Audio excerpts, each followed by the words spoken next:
So this is the panel on food and ag and food tech in India and Southeast Asia.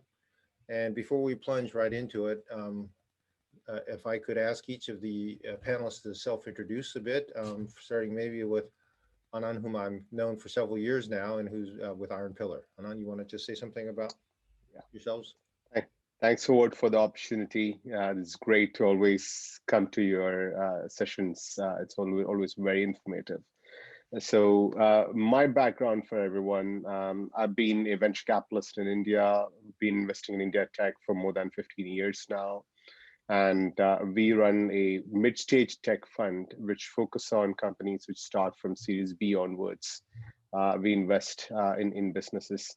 Ag and food tech is one of the areas which we invest in. We also invest in a couple of other spaces.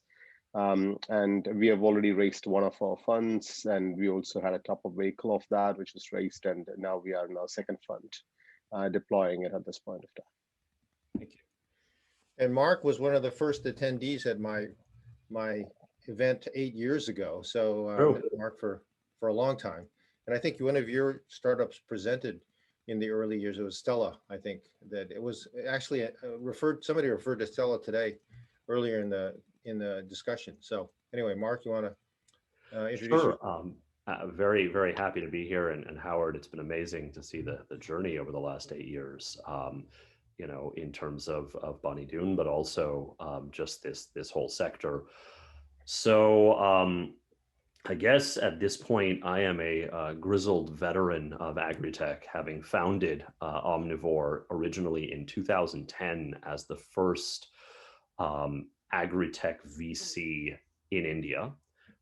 We originally started out as basically a corporate venture fund attached to one of India's largest diversified agribusiness companies called Godrej Agrovet, where I used to work, a place that I had joined after some time at Syngenta.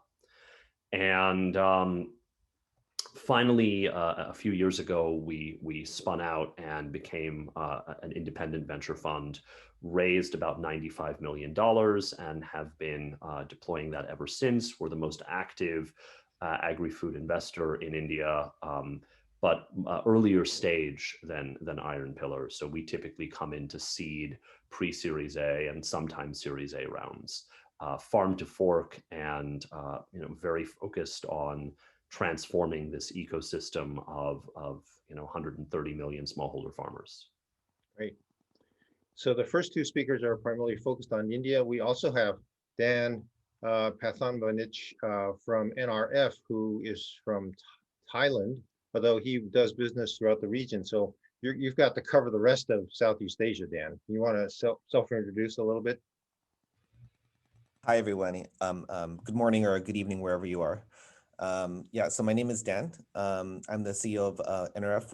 We've just publicly listed actually last year. We're a food company focused on sustainably produced food, but very purpose-driven, looking at how we can decarbonize the world through food, since it represents the world's, the biggest problem.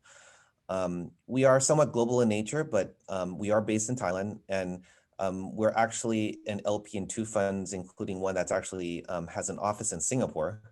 So I'll try to speak to that extent. I'm also involved with several multilateral organizations, such as World Economic Forum. We fund certain policies and programs that promote kind of sustainable production of food across the region within Southeast Asia. Our primary strategies from an alternative protein perspective is building co-manufacturing capacity around the world in key regions to allow multinationals as well as startups to basically scale out globally. And we have now the largest facility in Europe for plant-based production, and we're going to replicate that in China, in the United States, and to a lesser extent in Thailand for Southeast Asia. Anyway, so as everyone can see, we have a terrific and expert panel. Can I start by asking Mark to sort of lay the table for us, set the table for us about the background of ag and food tech in India? What is because we have a very sophisticated audience, but not sophisticated with respect to India. So what's special about India with respect to ag and food generally, and with the tech sector? Absolutely. So India is a massive and infinitely complex agricultural ecosystem. It is not something that is often thought about in the West, because for the most part, though a huge producer of virtually every commodity in the world, India is not a significant exporter outside of a few specialty areas, nor a significant importer. So it's largely a food secure, food sufficient subcontinent. If you understand what India makes, it's the largest producer of milk in the world. 80 million dairy farmers working a herd of 300 million head of cattle. The numbers are staggering. Largest producer of cotton that feeds one of the world's largest textile industries. Second largest producer of sugar after Brazil. Second largest producer of rice and wheat in the world. Second largest producer of fruits and vegetables. Largest producer of pulses. Largest producer of spices. So everything India does is big. I once got into a Twitter fight, which I ended with the mic drop of "our TAM is bigger than yours." So it's a very significant producer, but it is very different from what most people are used to elsewhere, because all of this production comes from some of the smallest farmers in the world. The average landholding in India is 1.2 hectares. India has, it's hard to estimate, but anywhere from, on the low end, 110 million smallholder farmers, on the high end, 150 million smallholder farmers, which most people average out at about 130 million. Together with their families, they represent north of 600 million people. And that's our system. It is a system of hyper-fragmentation, hyper-decentralization, and lots of middlemen across all segments, whether it is inputs, whether it is financing, whether it is outputs and trading. It is a huge ecosystem that has really just begun the journey of modernization and digitization. And that's really what's happening in the Indian agri-tech story today. Is there's obviously a consumer story, but in terms of the transformation of the sector, it started when we got mobile phones, then we got 4G, then we got smartphones, then we got low-cost sensors and what we call UPI, which is digital payments that are actually better than the digital payments you have in the States, faster and cheaper. And you're seeing just the transformation of what many people refer to as the bottom billion in India, right? India has a hugely active startup and venture ecosystem. That's probably something else worth pointing out to everyone on this call, right? It's one of Sequoia's largest offices in the world. It's one of Accel's largest offices in the world. It is an ecosystem where tens of billions of dollars are dropped every year, and closely tied to the Indian diaspora and Silicon Valley, with many funds, Anand's being no exception, having half their team in California and half their team in India. And so when you take the trend of accelerating the digitization of the bottom billion with a venture ecosystem that looks like this, things get interesting. And that's been the story in Indian agri-tech, which has really taken off over the last 4 years. So maybe we can break this down between the upstream and the downstream pieces of this and everything in between. But before we get to that, it really feels like India could be one of the opportunities of India, or with India, could be just the greater integration of India with the rest of the world. Is that part of what you're saying? Yeah, absolutely. There is a lot of work that needs to be done on exports. There's a fair amount of protectionism, so major pushback from an import perspective. India is the world's largest importer of edible oil. So that's the key weakness in Indian food security. But in terms of exports, India is now the largest shrimp exporter in the world, the largest exporter of basmati rice, the largest exporter of spices, I think. a significant exporter of tea and coffee, and interestingly, one of the top 3 beef exporters in the world, which always confuses the hell out of people before I remind them that we have about 70 million head of water buffalo that are then turned in, which are not protected under religious law and are in fact exported extensively to the Middle East and Southeast Asia. Okay. So yes, integration would be a huge thing. It is long overdue and most required, and definitely an opportunity. So I'm going to turn to Anand in a moment on the consumer and downstream side, but on the upstream side, let's talk a little bit about how this whole situation with fragmentation of agriculture, farming, smallholders and such might give rise to opportunities for ag tech in India. So you have to understand that your average Indian smallholder farmer is dependent on a variety of actors that they transact with, largely informally, traditionally, and in an analog fashion. These are age-old relationships that exist in the villages where these farmers live. They are also incredibly exploitative in the sense that, you know, I've gotten in trouble for saying this, but it's like someone's ancestor probably had the same control over someone else's ancestor in the same way. And really what is starting to happen with the digital base layer, with the foundation layer of technology being built, is that farmers are now able to break out of that parochialism, out of those local relationships that are so weighted against them, and to begin to transact on better terms and access higher quality inputs, products, and services to improve their financial returns in agriculture. And so the biggest paradigm shift that I think has happened in Indian agriculture in the last few years is we went from having a mantra of increasing productivity, right? That was what we were always told from the time of the Green Revolution onwards, that we needed to increase productivity. But the reality is we don't. It's the wrong metric. It's the wrong KPI. If we doubled India's tomato yields tomorrow, we wouldn't even be able to export them. We would just have tomato sludge running into the streets, because the ability to sell a marketable surplus is limited, given the infrastructure and food processing that we have. So it's really about shifting from a perspective of productivity to a perspective of profitability.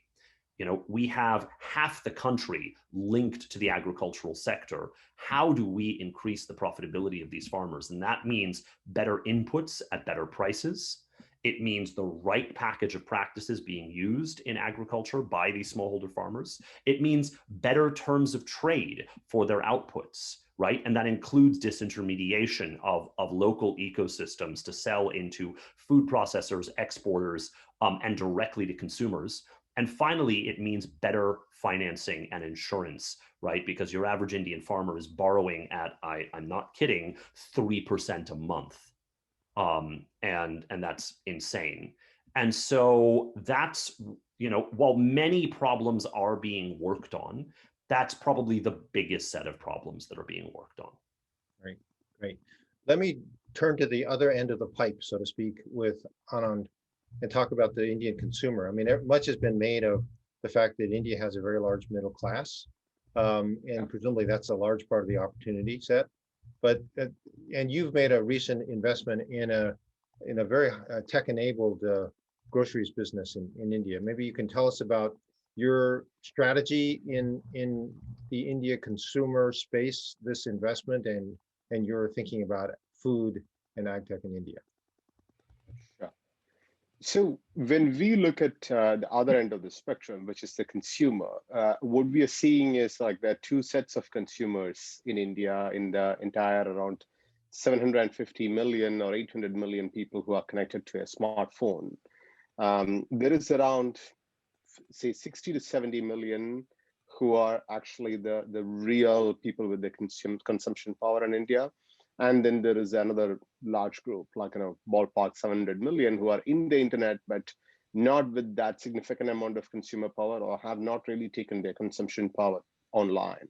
So you kind of make the differentiation between the two. Now, if you take that really top 70 million, which is actually where we focus on quite a lot, when we look at most of our consumer plays, because that's where the average order values are higher, etc. Most of them are now really getting much more discerning in terms of what they're getting. So one very simple theme which we clearly see across multiple food categories is that they want cleaner food, because traditionally they were not very sure about what they were getting. And now with more information being given from places, etc., they want less pesticides in their food for sure. They want to ensure that the food is fresher rather than like a frozen or actually chemically treated by some other means or something like that.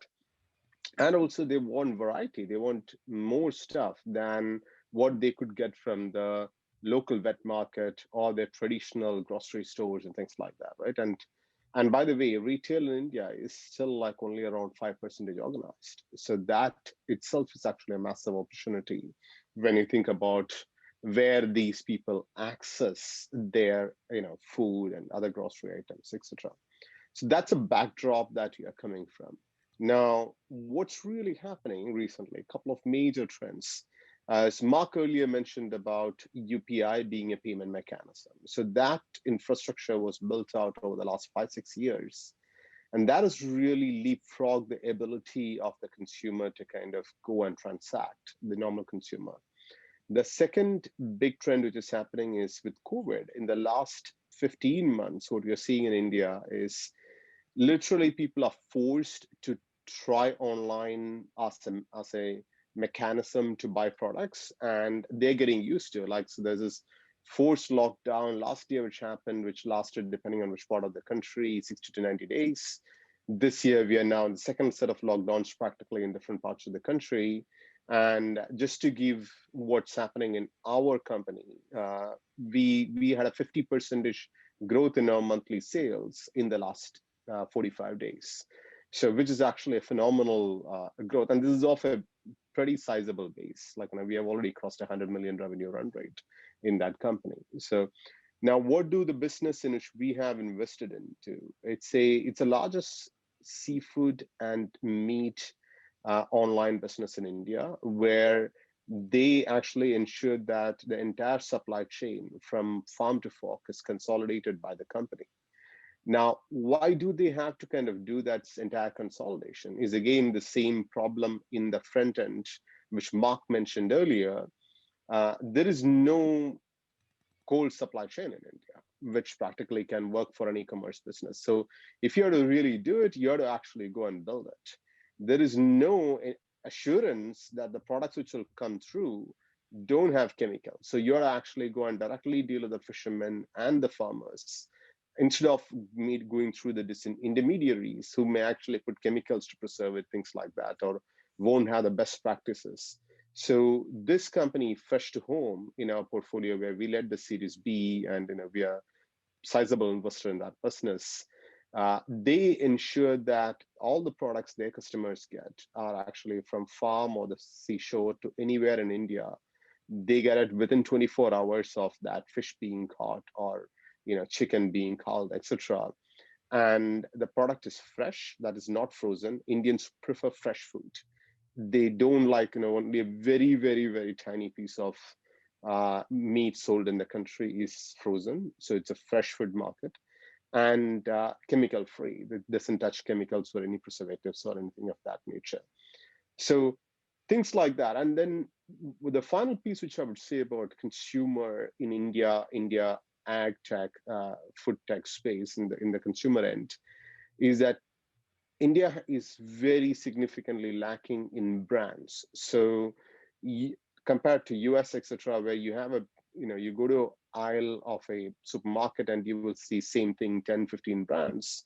In many situations, India have like one brand or even no brand in some cases, right? So there is a massive opportunity to create brands which consumers resonate with and build from there. Wow, that's a lot.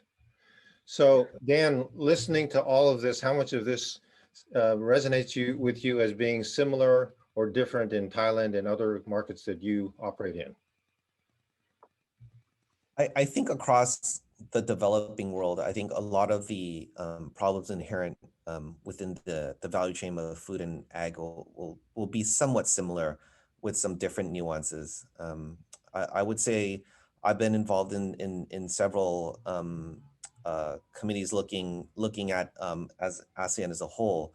Um, and I think some of the key issues that that you can see as a theme across food and ag are basically kind of in terms of digital payments. I think what has happened in Africa is now you're seeing that, for example, in Cambodia, where digital payments is taking up. Thailand now, in Thailand, digital payments are coming up as well.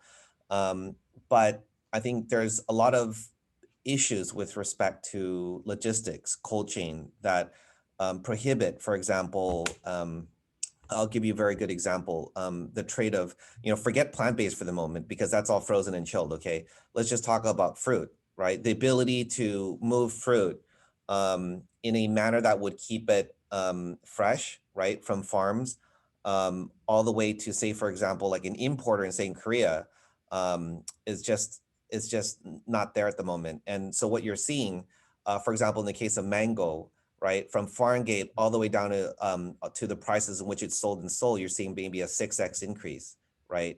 And it's not all just because of the middleman, right? It's not just because, it's not as if you could just disintermediate these guys out and you would see, you could increase farmer incomes. So there's also a lack of cold chain. If you look at logistics as a overall cost of GDP, if you look at, for example, in OECD countries, it's like 10%, but in Thailand, for example, and several other countries in Southeast Asia, it's 14, 15, 16% of GDP. So there's a lot of inefficiencies that the governments need to invest in. The great thing is, I think ASEAN is trying to move towards kind of like a regional kind of like union, albeit in a more, I would say, chaotic manner, and a more of kind of like, keep, one eye closed. And so it's not as going to be as efficient, for example, as the EU in terms of being able to get all the countries to form together. There's still issues with respect to trade that was already agreed upon that's prohibiting kind of like the free flow of trade and labor. So and that brings to another issue, which is basically kind of digital marketing and information inefficiencies. And I think that's probably what you're seeing in India and what you're seeing in other developed markets where farmers just don't have the information, the knowledge to get better prices. And oftentimes, I think across ASEAN, and I've seen it, I've been to almost every country except Brunei, unfortunately, it's basically local industry and local special interests that basically creates kind of like a bubble and an ecosystem that sucks everybody in through basically very high cost financing. We just did an IPO, should be the largest IPO this year of a company we actually led the deal on. It was a $3.5 billion listing. And essentially what we're trying to do is use microfinance and provide affordable alternatives to basically informal markets. But informal lending still is a massive problem. And in Thailand, it's 2-3% per month as well. So it's very similar to India. But, I think having said all the, from a negative perspective, I think the positive is, in the next 10 years, ASEAN will be the fourth largest economy in the world, almost 7 trillion US dollars with a massive, large middle income segment of 160 million. If anybody has been to Thailand, you know that we love our $2 or $3 billion shopping malls, right? The ASEAN consumer is big. We've got a young population. We're known for quality. For example, from Thailand, we're known for food quality. So we have a massive food processing center with potential to integrate kind of like Cambodia, Laos, Vietnam into like one big domestic platform. Singapore has kind of shown out as a leader in food tech from a capital perspective, and also the government kind of investing into key infrastructure. They invested, I think they allocated some like $50 million into like a life sciences hub to enable cell-based startups, right, to grow. So a big hats off to the Singapore government. I think the majority of the investment flows coming into food and ag tech, I think it was about $500 million last year. The majority are being sucked up just by a few startups, and most of the startups tend to be more retail facing than they are kind of like upward upstream focused. But I think as the consumer starts to grow, something that's very interesting, especially for those who are in the US and are not as familiar with ASEAN, we have large pockets of liquidity in ASEAN, and you'll be surprised. Our corporate venture funds, the family offices out here, it's just massive. And so if you're a VC, there's a lot of funds now tapping ASEAN for LPs and for joint ticket deals. Great. Thanks a lot for that. So let me just turn a little bit to a discussion of the agents of change in each of your respective markets and the ecosystem at large, generally speaking, because given how in many ways the markets are still way behind in terms of the technology and the per capita consumption, that also means there should be a lot of opportunity, right? And it's missing a lot of the sort of the traditional agents of change that you might find in this country. I know someone just said that there's no or very few brands in India, so that presumably means there's very few, large CPGs in India. So who are the agents of change that can take advantage of these very big gaps in the economy? Is it people like yourselves that are VCs or PE funds? Is it family businesses? Is it who's gonna do this hard work? If I were to take a stab at this, I would say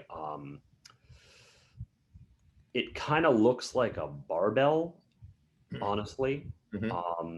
I think that that we've seen over the course of the last decade that some of the largest businesses to be built in Indian history have been built by the startup ecosystem, by this very, very aggressive venture ecosystem that we have. Right. But that huge amounts of gains have also been taken by the top 10 billionaires in the country. Right. Which used to be Tata, Birla, Ambani, and has now been shorthanded as Ambani and Adani, because those have been the big winners of the last 7 years or so. And I think in the middle, there has been, traditional business houses, less well capitalized, legacy entrepreneurs, SMEs have struggled to keep up in this kind of environment. And so I think it is a barbell. We're on one side of that barbell, but there is definitely a huge opportunity to transform basically every sector, one after the other. But it's also some of the largest, players have their own initiatives, right? If you think about just Ambani himself, right, he raised one of the largest private equity rounds ever over the course of the last 18 months, as one giant PE fund after another plowed into Reliance Geo platforms, all of that. So it'll be interesting to see how this battle plays out. I'm sure Anand has some thoughts on it too. Anand? Yeah, I agree with what Mark said, but the other additional change which I would actually say is the people who are in the middle of that bubble, right? And which are smaller because one of the largest food exporters from the country, for example, the people like them are also looking at this and saying, oh, I'm not in either side of the bubble. And many of them are finding it easier to kind of align with the startup ecosystem and the VCs. So we are now seeing some of them being LPs in funds, or like having their own direct investment program. And I'm pretty sure Mark would be like co-investing with a bunch of these people who are like local, smaller families. And they're seeing like, we're doing very small piece of the puzzle, X, and we can bring that expertise to these startups. Another interesting part I would say is as an agent of change is, again, it's connected to the startup ecosystem, but the entire financing piece in India, you cannot actually underestimate that, because that is actually a big piece. That cost of, Mark was nice by saying it is 3% a month. I've seen even up to 5% a month. as a cost of financing for a farmer in India. So, and it's not only the farmer, other people in the ecosystem also, like in the layers, like retailers, aggregators, etc., have that kind of cost structure. So how do you crunch that? So financial institutions are interested in doing that. Earlier, they did not have a formalized channel to kind of access, check for credit and provide credit, or like even have some kind of security, etc. Now there are companies, more new age tech companies, which are coming in and building that infrastructure, on the back of which banks, etc., can come in and provide that financing. So, which is a big piece. Yeah, that's that, absolutely. So maybe Dan, you want to add to that, and also if you guys could also address what the role of international or foreign investors or multinationals might have in this mix. So, but Dan, go ahead. Yeah, sure. I think it's going to be very similar. So ASEAN being a somewhat of a union of 10 different countries with large conglomerates controlling many segments of the economy in different countries. I think we're like, split up into small little Indias in that respect. I do think that for example, you have Grab, for example, that's trying to power their super app application across the region, and then you have Gojek in Indonesia. I actually think Gojek has a pretty good shot at kind of dominating their own market, right? But I kind of see it a lot less likely that Grab will be able to do that over time in all these different other markets where you have, for example, now like it's like a $50 billion bank in Thailand, right? Which is basically willing to do it for everything for free, no fees, because they're just so profitable. They pull in like $2 billion net profit per year. So, they're willing to take a slog at it, right? And then you've got all the other big families and big groups, right, who are all taking parts of the little pieces of the pie. So I do think it's from an agent of change perspective. I think what's going to happen is you'll see, like, certainly you'll see homegrown champions who will come, and as soon as they become profitable, let's call it profitable, right? Because I think ASEAN entrepreneurs, the business community in general, tend to be a bit more conservative and skeptical if you're not profitable and you're just losing money.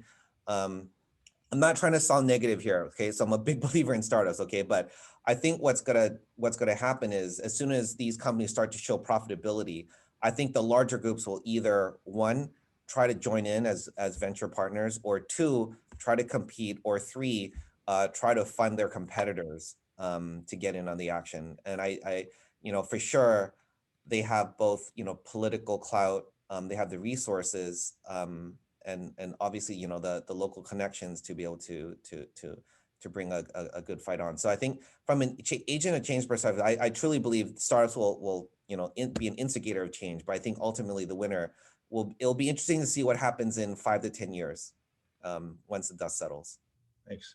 Well, so returning back to India on this subject, maybe with the 2 or 3 minutes we have left, can you say a little bit about the opportunities that the people in our audience here might have in India, whether it's the startups or the major CPGs or the investors? I mean, what's the connectivity?